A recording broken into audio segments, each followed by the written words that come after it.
থেকে সাংসদ হয়েছেন। তাই তার নৈহাটি বিধানসভায় বুধবার ছিল উপনির্বাচন। সেখানে তৃণমূলের সঙ্গে মূল লড়াই বিজেপির। কেমন হলো নৈহাটির ভোট গ্রহণ দেখে নেওয়া যাক এক নজরে।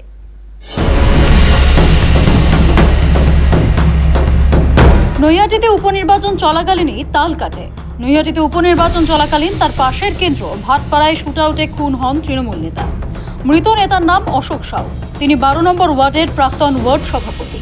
গুলিবিদ্ধ নেতাকে দ্রুত ভাটপাড়া স্টেট জেনারেল হাসপাতালে নিয়ে যাওয়া হয়। সেখানে অবস্থার অবনতি হলে তাকে ব্যারাকপুরের একটি বেসরকারি হাসপাতালে নিয়ে যাওয়া হয়। সেখানেই তার মৃত্যু হয়। সব মিলিয়ে রীতিমতো আতঙ্কের পরিবেশ তৈরি হয় এলাকায়। ঘটনায় রিপোর্ট তলব করে নির্বাচন কমিশন।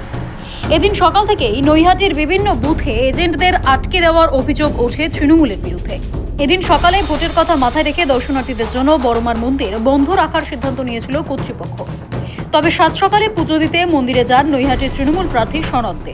তাকে মন্দিরের ভেতর দেখেই ক্ষোভে ফেটে পড়েন বড়মার দর্শনে আসা ভক্তরা। মন্দির বন্ধ, তাহলে প্রার্থী কিভাবে ভেতরে? প্রশ্ন তোলেন তারা। প্রার্থীর গাড়ি ঘিরেও চলে বিক্ষোভ। রীতিমতো উত্তেজনা ছড়িয়ে পড়ে। পরবর্তীতে পুলিশের হস্তক্ষেপে মন্দির ছাড়েন সনদ। মন্দির থেকে বেরিয়ে ভোট কেন্দ্রে যান তিনি। এদিন নৈহাটিতে তৃণমূল প্রার্থী সনদ দেখে চিনতে না পেরে বাধা দেয় কেন্দ্রীয় বাহিনী। পরে এই নিয়ে তৃণমূল প্রার্থী বলেন, এটাই এদের চরিত্র। নরেন্দ্র মোদীর নির্দেশেই ওরা এসব করছে। ওদের চরিত্র ওটা করবে, ওটা মোদির ইনস্ট্রাকশনে করছে। আপনার সাথে সাথে আমাদেরও কোনো কাজ করতে দেওয়া হচ্ছে না। আপনি ক্যান্ডিডেট, আপনি যখন ঢুকছেন আপনাকে আটকে দেওয়া হচ্ছে, ওটা নরেন্দ্র মোদির ইনস্ট্রাকশন। এদিকে বেলা বাড়তেই দেখা যায় তৃণমূলের এজেন্টদের বিরুদ্ধে ভোট কেন্দ্রে ফোন নিয়ে ঢোকার অভিযোগ তোলে বিজেপি প্রার্থী রূপক মিত্র নিজে বুথে ধরেন সেই তৃণমূল বুথ এজেন্টকে। ঘটনার জেরে উত্তপ্ত হয় পরিস্থিতি। বুথের মধ্যে এক ভোট কর্মীকে শাসাতেও দেখা যায় বিজেপি প্রার্থী রূপক মিত্রকে। কাপাতে গিয়ে দেখি তৃণমূলের এজেন্ট ফোন করছে, ফাঁকা আছে লোক পাঠা। আমি গিয়ে ফট করে দৌড়ি। আমি ওখানে ধরে সোজা প্রিসাইডিং অফিসারের কাছে বলি যে আপনি ফোন কেন অ্যালাউ করেছেন। আমার সঙ্গে প্রিসাইডিং অফিসারের তর্ক বিতর্ক হয়। এছাড়া দু একটা জায়গায় একটু চাপা চলছিল।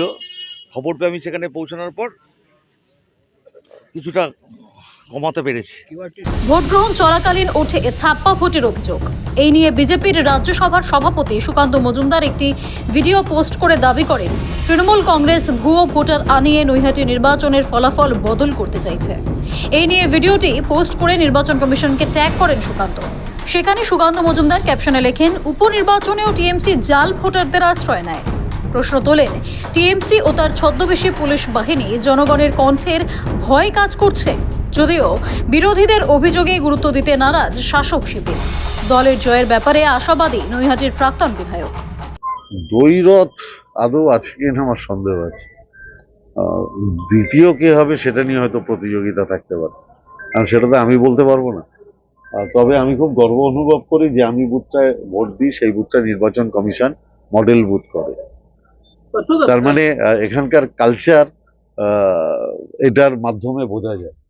আর আমি যাকে হারিয়েছিলাম সেই সাংসদের বুথ সবসময় হাই অ্যালার্ট, ওখানেও তার কালচার বোঝা যায়। হ্যাঁ, লোকসভা ভোটে যে মার্জিন ছিল তার থেকে অতি অবশ্যই বাড়বে।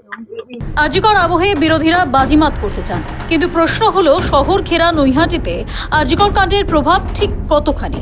আদৌ কি তাতে ভোটের ফল বদলাতে পারবেন বিরোধীরা? এখানে উপনির্বাচনে শাসক বিরোধী সব পক্ষই ভালো প্রচার করেছে, তবে গণতন্ত্রের শেষ কথা বলে আমজনতা।